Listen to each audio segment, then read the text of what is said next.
शेतकऱ्यांचे कर्जमाफीचा जल्लोष. प्रहार जनशक्ती पक्षाच्या वतीने साजरा. प्रहार जनशक्ती पक्षाचे नेते बच्चूभाऊ कडू यांनी महाराष्ट्राच्या शेतकऱ्यांचे कर्जमाफीचा विषय घेऊन संघर्ष केल्याने या सरकारने त्यांच्या कार्याची दखल घेतली, म्हणून शेतकऱ्यांचे कर्ज माफ झाले.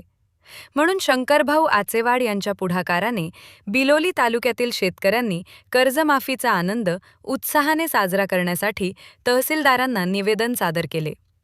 बिलोली येथील डॉक्टर बाबासाहेब आंबेडकर यांच्या पुतळ्यास अभिवादन व छत्रपती शिवाजी महाराज यांच्या पुतळ्यास पुष्पहार घालून ढोल ताशांच्या गजरात मिरवणूक दिनांक 11 मार्च रोजी 1 वाजता काढण्यात आले.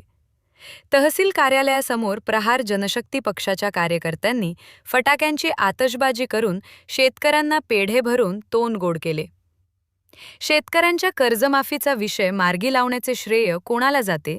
म्हणजे प्रहार जनशक्ती पक्षाचे नेते बच्चूभाऊ कडू यांनाच जाते, असे प्रतिपादन तालुका अध्यक्ष शंकरभाऊ आचेवाड, गजानन पाटील चव्हाण, गणेश पाटील हांडे तसेच शेतकरी बांधवांनी मनोगतातून व्यक्त केले.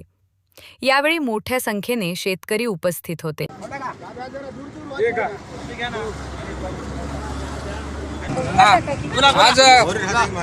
आज कर्जमाफी बद्दल आपल्याला काय वाटते? कोणाचं श्रेय आहे, कोण केलंय, याबद्दल बोला. हे सर्व श्रेय म्हणजे बच्चू कडू यांनाच मिळेल असं माझं मत.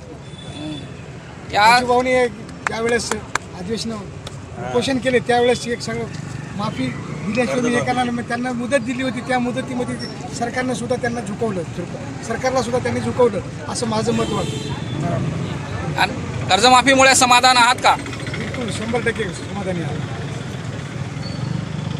अजून काय विचारायचं?